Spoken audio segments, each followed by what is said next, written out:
friends, Miss Karyn here. Today we're reading Squirrels on Skis by J. Hamilton Ray, illustrated by Pascal Lemaitre.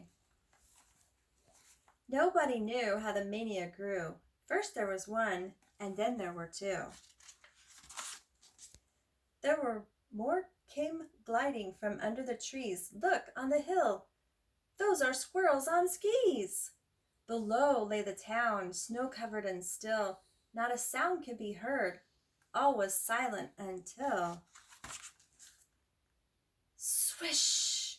Swooped the skiers, all dressed for play. 85 squirrels and more on the way.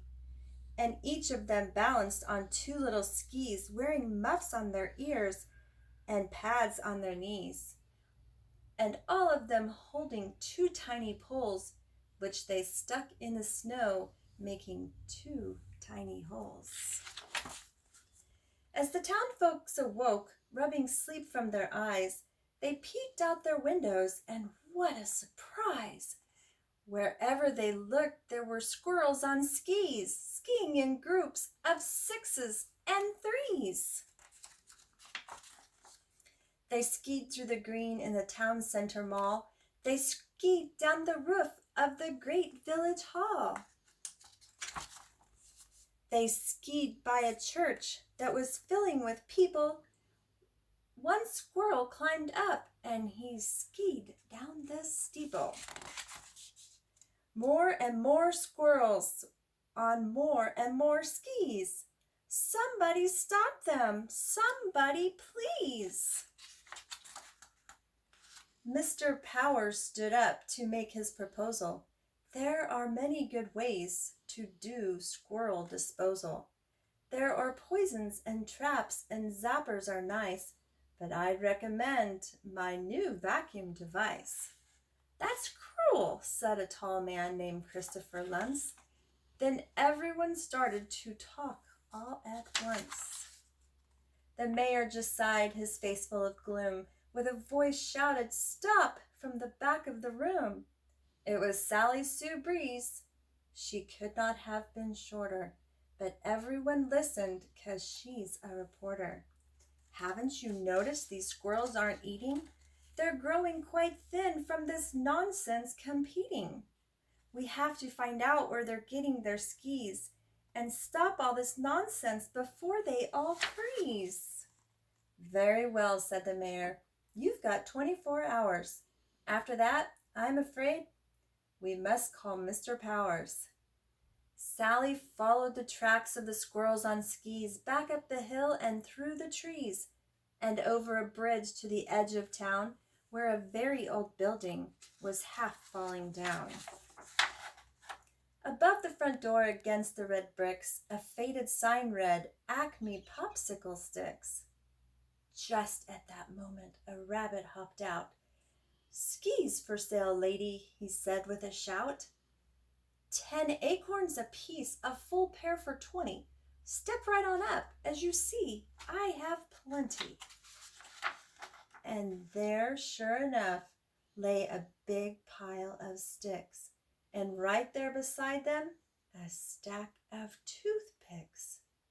Toothpicks for ski poles, Sally Sue Breeze, and popsicle sticks that you've made into skis. Then something else caught little Sally Sue's eye, a pile of nuts, at least 7 feet high. So the squirrels have paid you with nuts, you big cheat. Now the squirrels have skis, but they've nothing to eat. And they're out of control, she said with a frown. Those squirrels on skis are wrecking our town. I can't be blamed, the rabbit protested. If you want them to stop, then have them arrested. Ha, Sally said. You know perfectly well that these toothpicks and sticks are not yours to sell. They were left here last year when the factory shut down. Ever since then, they've belonged to the town. But an idea was coming to Sally Sue Breeze, how to save both the town and the squirrels on skis. I'll forget what you did if you help me make this right. But we have to work fast, 'cause we haven't much light. back in the town, the mayor was pacing. Around him, the squirrels on skis were still racing. Go away, squirrels, go away, please. Mr. Powell is coming. Go back to your trees.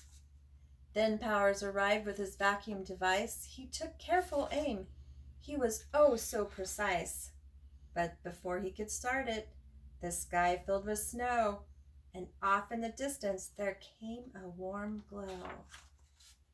The squirrels stopped skiing, they sniffed the cold air. The smell of roast acorns was now everywhere. None of them waited to see what it meant. They raced out of town to follow the scent. They were so very hungry and so very cold. They skied holding hands, what a sight to behold. Over the final drift, over the thickening snow, they skied right on up to that welcoming glow. And there stood the rabbit with sweet Sally Sue, roasting the nuts on a big barbecue. Sally spoke first. Come, please take a seat. Warm your feet by the fire and have something to eat. So all of the squirrels shook off their skis and sat by the fire near Sally Sue Breeze. The white rabbit served them his favorite treats, roast acorns and chestnuts with carrots and beets. And after a nap, they wanted to ski. So Sally Sue told them, please follow me. There around the corner where the factory once stood was a shiny new ski lodge made of red bricks and wood. On the front was a sign painted only that day. It said, Welcome to Bushytail, Great Ski Chalet. To the side of the building were 4 snowy slopes which Sally had marked off with 4 colored ropes. The squirrels jumped up to put on their skis. You must follow the rules, called out Sally Sue Breeze. Eat 3 meals a day. Don't forget to sleep, please. If you go into town, you must take off your skis. When the mayor heard the plan, his reaction was swift. On behalf of the town, we shall make this a gift. So that's how the squirrels got their own ski chalet. And they're skiing there still to this very day. As for the rabbit, you may like to know, he runs a cafe right there in the snow. So if you should be in this neck of the woods, be sure to stop by to sample his goods. And ask for a seat by the evergreen trees with an excellent view of those squirrels on skis. The end.